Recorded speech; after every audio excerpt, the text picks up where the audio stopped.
우리 함께 보실 말씀, 우리 사도행전 9장 말씀입니다.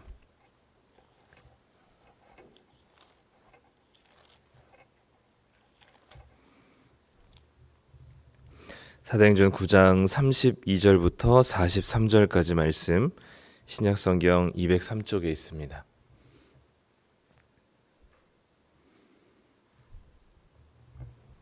네, 우리 다 찾으셨으면 우리 함께 32절부터 43절까지 읽도록 하겠습니다. 그때에 베드로가 사방으로 두루 다니다가 룻다에 사는 성도들에게도 내려갔더니 거기서 에니아라 하는 사람을 만나매 그는 중풍병으로 침상 위에 누운 지 8해라. 베드로가 이르되 에니아야 예수 그리스도께서 너를 낫게 하시니 일어나 내 자리를 정돈하라 한데 곧 일어나니 룻다와 사론에 사는 사람들이 다 그를 보고 주께로 돌아오니라. 요바에 다비다라 하는 여제자가 있으니 그 이름을 번역하면 도르가라. 선행과 구제하는 일이 심히 많더니 그때 병들어 죽음에 시체를 씻어 다락에 누이니라. 룻다가 요바에서 가까운지라. 제자들이 베드로가 거기 있음을 듣고 두 사람을 보내어 지체 말고 와달라고 간청하여 베드로가 일어나 그들과 함께 가서 이르매 그들이 데리고 다락방에 올라가니 모든 과부가 베드로 곁에 서서 울며 도르가가 그들과 함께 있을 때에 지은 속옷과 겉옷을 다 내보이거늘 베드로가 사람을 다 내보내고 무릎을 꿇고 기도하고 돌이켜 시체를 향하여 이르되 다비다야 일어나라 하니 그가 눈을 떠 베드로를 보고 일어나 앉는지라. 베드로가 손을 내밀어 일으키고 성도들과 과부들을 불러들여 그가 살아난 것을 보이니 온 요빠 사람이 알고 많은 사람이 주를 믿더라. 베드로가 요빠에 여러 날 있어 시몬이라 하는 무두장이의 집에서 머무니라. 아멘. 네, 오늘 사도행전 9장 말씀 함께 나누도록 하겠습니다. 사도행전은 이 복음이 확장되는 이야기이기 때문에 한마디 다른 표현으로 얘기하면 이제 경계가 허물어지는 이야기가 많이 있습니다. 처음에는 이제 이 복음이라는 것이 또 예수 그리스도로 시작된 이 복음이 예루살렘에 머물고 있었던, 그리고 유대인들에게만 된다고 생각했었던 사람들의 이 지각과 이제 이 시각이 점점 변해가고, 그리고 유대인들에게만 해당된다고 생각했었던 복음이 그 경계를 넘어서 이제는 다른 지역에까지 또 다른 사람에게까지 계속 복음이 확장되어 가고 있는 모습을 보여주는 게 사도행전의 모습입니다. 그래서 우리가 아주 대단하고 유명하다고 생각한 베드로마저도 자기가 생각하고 있었던 또 자라왔었던 환경과 또 배경 속에서 자신의 생각이 확장되지 못하고 갇혀 있는 그 베드로의 이 생각들을 예수님께서 하나씩 그 경계를 허무시고 그리고 확장해 가시는 모습을 보여주게 됩니다. 오늘 우리 말씀 우리 32절의 첫 시작이 그때에라고 시작을 합니다. 이 그때에는 우리가 알듯이 사도행전 9장은 사울이 회심을 하게 되죠. 예수님을 믿게 되는 결과, 그 변화가 일어난 이후에 아무도 사울을 믿지 않았을 때 이제 바나바를 통해서 사울을 이제 이 사울이 예수님의 제자가 되었음을 제자들에게 이제 이야기하고, 이제 사울이 이제 처음 예수님을 믿게 된 이 열정과 뜨거운 마음을 가지고 복음을 전했다가 사람들로부터 이제 되려 위협을 받는 과정들이 9장에 적혀 있습니다. 그래서 바울을 다시 고향이었던 다소로 보냈었던 그때를 이제 다시 이제 이야기를 하는 거죠. 사울이 우리는 알고 있지만 나중에 이제 이방인의 사도로, 그리고 복음을 땅끝까지 전하는 사도로 이제 부르심을 받았지만 아직 그걸 제대로 전할 수 있는 상황은 아니었고, 사울이 예수님을 믿고 그리고 이방인의 사도로 제대로 부르심을 받기까지 하나님께서는 또 한 명의 사도였던 베드로를 조금씩 베드로를 통해서 이 교회가 복음이 이방인에게까지 전해져야 된다는 것을 이 준비하는 과정들이 오늘 9장 이제 하반부부터 10장까지 이르러 진행이 됩니다. 그래서 9장과 10장에서 베드로가 중심이 된 이 이야기는 베드로가 생각했었던 복음에 대한 경계와 그 선을 예수님께서 어떻게 넘게 하시고, 그리고 사울을 통해서 본격적으로 일하실 예수님께서 베드로를 통해서 어떻게 교회를 준비시키시는지를 보여주고 있는 거죠. 그래서 베드로가 오늘 본문에서 보면 루다라는 지역과 요빠라고 하는 지역을 가는데, 그 지역들은 유대 지역과는 좀 멀어지니까 사실 이방인들이 많이 살고 있는 지역이었거든요. 그 지역의 요청에 따라서 가서 복음을 전하게 되는 베드로, 그리고 우리 10장에 가보면 알겠지만 완전히 이제 로마의 군인이었던 백부장이었던 고넬료의 가정을 만나게 되면서 예수님께서 베드로의 사고방식과 세계관을 경계를 허무시고 뛰어넘으시는 모습을 보여줍니다. 우리는 모든 열방이 다 복음을 듣는 것이 들어야 한다는 것이 당연한 생각이지만, 베드로를 비롯한 당시 유대인들은 전혀 생각하지 못했었던 개념입니다. 그렇기 때문에 베드로는 이 이방인들과 교제하는 것, 그리고 이방인에게 복음을 전해서 그들이 자신들과 같이 이 구원을 받아서 하나님 나라의 백성이 된다는 것은 사실 상상할 수 없는 일이었거든요. 근데 이 베드로의 생각을 예수님께서 하나씩 정리시켜 주시면서 이제는 사울이라고 하는 바울을 통해서 본격적으로 이방인의 전도를 시작하기 전에 당시 예루살렘 교회의 수장이었던 베드로를 통해서 교회가 이 복음을 어떻게 확장해야 가는가를 변화시키시는 모습들을 보여줍니다. 그래서 오늘은 그 베드로를 변화시키시는 아주 작은 발걸음, 첫걸음이라고 할 수 있는 이야기 두 가지를 소개를 하고 있는 거죠. 베드로가 순회 전도 사역 중에 이제 루다라는 장소에 들리게 됩니다. 거기서 8년 동안 중풍병으로 앓고 있었던 이 애니야라고 하는 사람을 만나서 중풍병을 고치는 이야기가 담겨 있죠. 이 베드로가 이 중풍병자를 살린 이야기를 보면 사실 오늘 두 가지 사건 다 예수님께서 이 땅에 계실 때 행하셨던 치유와 비슷한 결들이 나옵니다.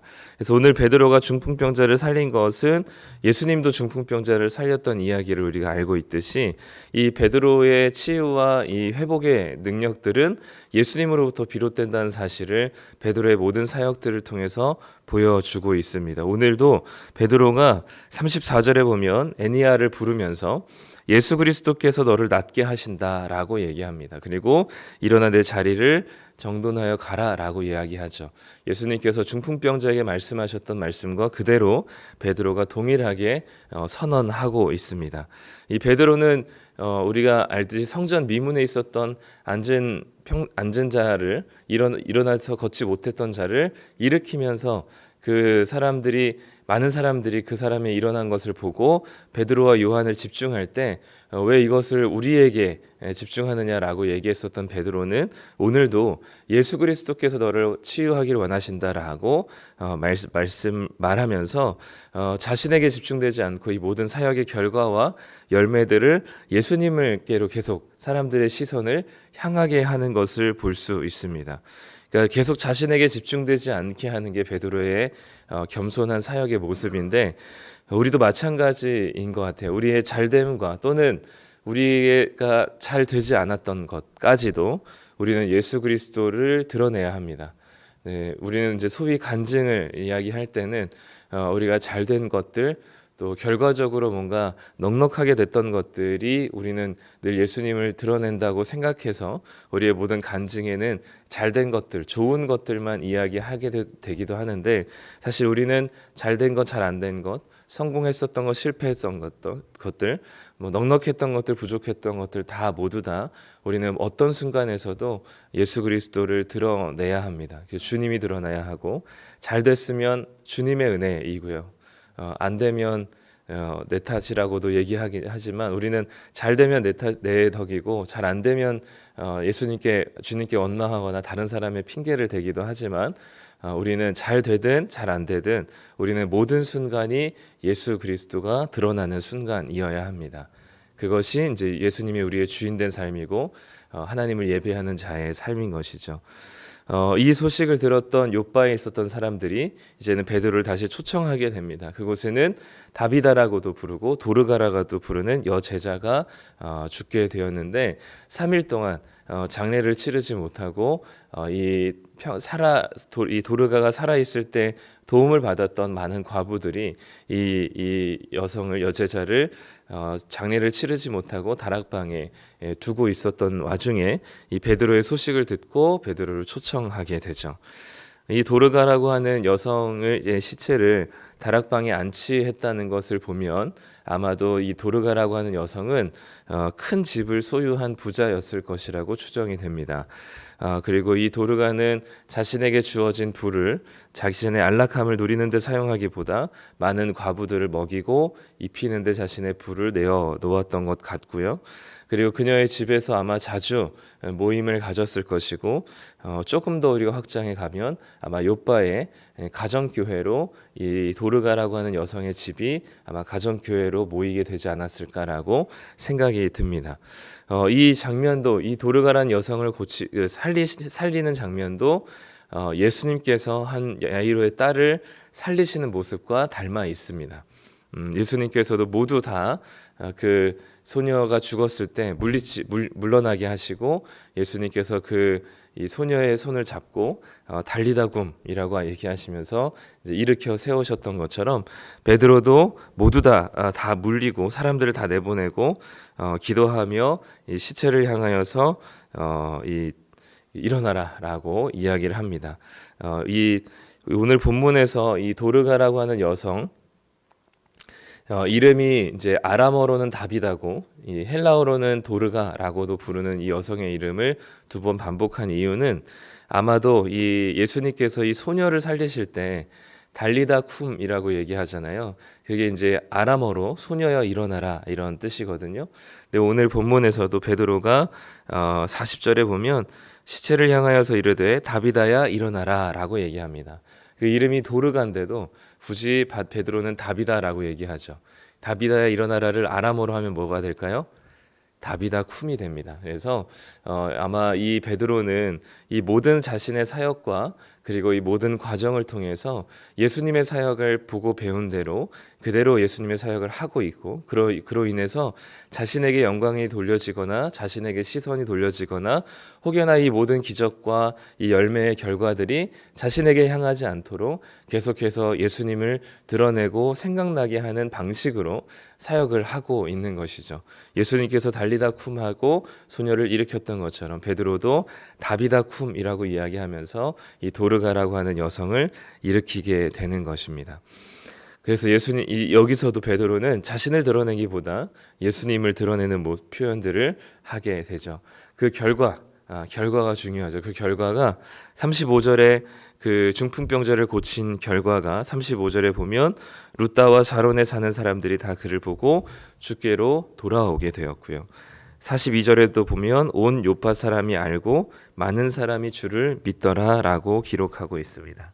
베드로가 이런 기적적인 일들을 또는 우리가 생각지 못했었던 이런 탁월한 이 결과를 보여준 이유는 뭐냐면 목적은 무엇이냐면 주님께로 돌이키게 하기 위함입니다. 예수님을 믿게 하기 위함이죠. 그게 이 베드로가 기적을 베풀었던 목적이고 이 기적을 베푸는 모든 과정과 제스처와 단어와 그리고 모든 과정들을 통해서 누가 드러나기를 원했냐면 예수님이 드러나기를 원했던 것입니다.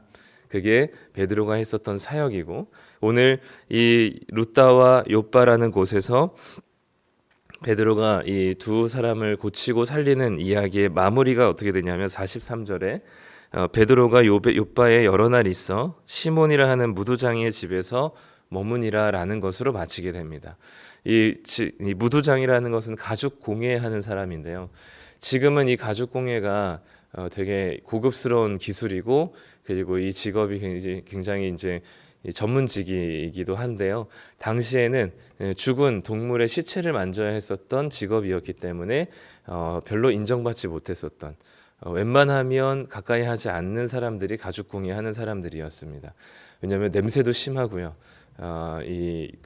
그렇기 때문에 이 가죽 공예하는 무두장의 집이 이 해변가에 있었던 것으로 추측이 되는데 이 사람들로부터 좀 떨어진 곳에서 이 집이 있었던 것을 본다면 이 무두장의 집에 머물게 된 이 베드로의 모습을 통해서 하나님께서 이 복음을 유대인들만에게만 아니라 그리고 예루살렘에게만 아니라 유대 지역만 아니라 예수님께서는 그들이 생각했었던 그 경계와 지역을 뛰어넘고 그것을 허무시는 그래서 선을 넘는 예수님의 모습을 보여줄 것을 예고하면서 10장을 시작하게 되는 것이죠.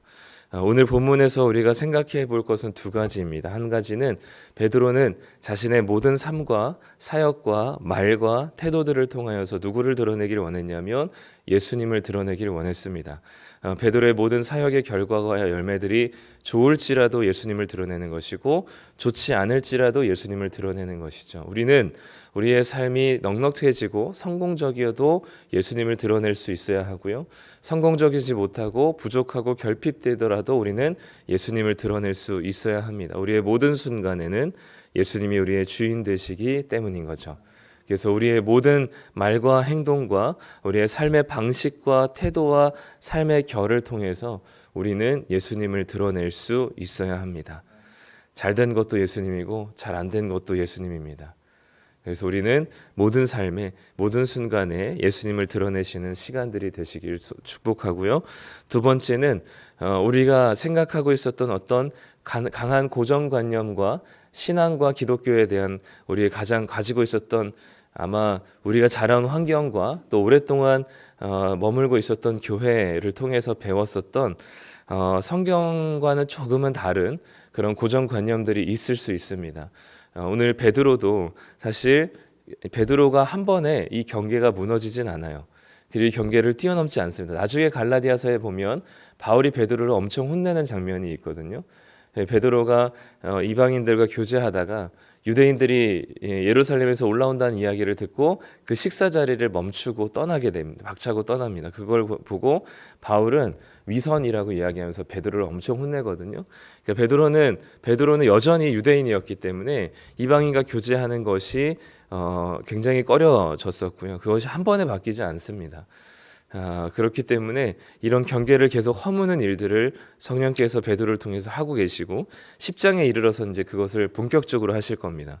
그런데 그런 것처럼 베드로가 가지고 있었던 유대주의적인 사고 방식과 그 세계관을 예수님께서 계속해서 깨뜨리고 그 경계를 허무시는 모습들을 본다면 아마 우리가 가지고 있었던 이 복음에 대한 그리고 기독교에 대한 우리의 신앙에 대한 성경에서 이야기하는 것보다 훨씬 더 지나친 또는 이야기하지 않았던 것들이 마치 성경에서 얘기하는 것처럼 우리에게 진리처럼 자리 잡고 있는 경계들이 있을 거예요. 그런 우리의 고정관념들이 있을 겁니다.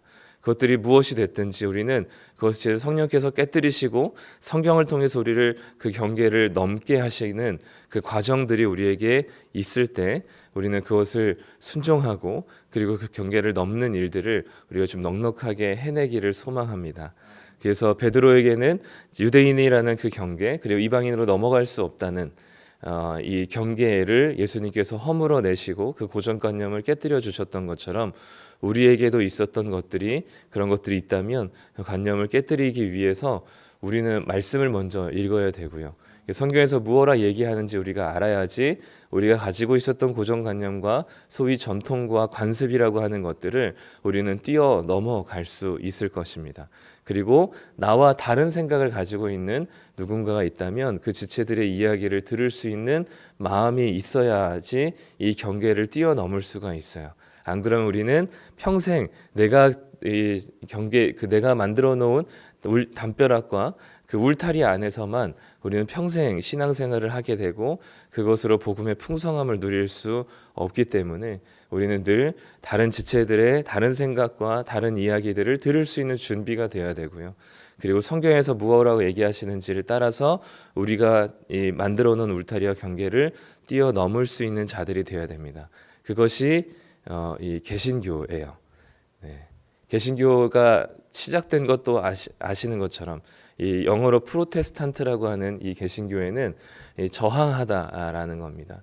늘 기존의 관습과 그리고 우리가 너무나 익숙해 왔었던 전통과 관습을 뛰어넘고 고치고 개혁하고 다시 바꾸고, 그것이 이제 성경의 기준에 따라서 계속 그렇게 우리의 경계를 뛰어넘는 것이 개신교의 특징입니다. 그렇기 때문에 우리가 알고 있었던 각자가 신앙했었던 이 배경이 다르기 때문에 각자가 다를 수 있는데, 그 다름에 대한 경계들을 우리가 넉넉하게 뛰어넘으시면서 그렇게 우리가 더욱더 하나 될 수 있음을 경험하는 시간들이 됐으면 좋겠습니다. 그래서 오늘 우리의 모든 삶이 예수님을 드러내고, 또 우리가 생각했었던 우리의 울타리를 이 성경을 기준하여서 뛰어넘을 수 있는, 그래서 예수님께서 주시는 이 복음의 풍성함을 누릴 수 있는 오늘 하루가 되시기를 간절히 소망합니다. 기도하겠습니다. 하나님 아버지, 감사합니다. 오늘 베드로의 모든 말과 행동과 또 베드로의 사역들이 예수님을 향하고 있음을 보게 됩니다. 베드로가 자신이 이 병을 고치고 그리고 죽은 자를 살리는 이 과정과 결과를 통해서 자신에게가 아니라 예수님에게 시선을 향하길 원했던 것처럼, 거기에 많은 백성들이 이 베드로의 사역의 결과로 예수님을 믿게 되고 주님께로 돌이키게 되는 모습을 보게 됩니다. 주님, 바라기는 우리의 성공과 실패를 통해서 주님이 드러나기를 소망합니다. 우리의 잘됨과 잘 안됨을 통해서 예수님이 드러나기를 소망합니다. 우리가 잘 될 때도 예수님이 드러나 많은 사람들이 주님께로 돌아오는 일들이 있기를 소망하고, 우리의 실패 가운데서도 주님이 드러나 예수님께로 돌이키게 되는 놀라운 일들이 있기를 소망합니다. 하나님, 우리가 어느 때든지 우리로 향하는 시선들을 주님께로 돌릴 수 있는 겸손한 자가 되게 하여 주시옵소서.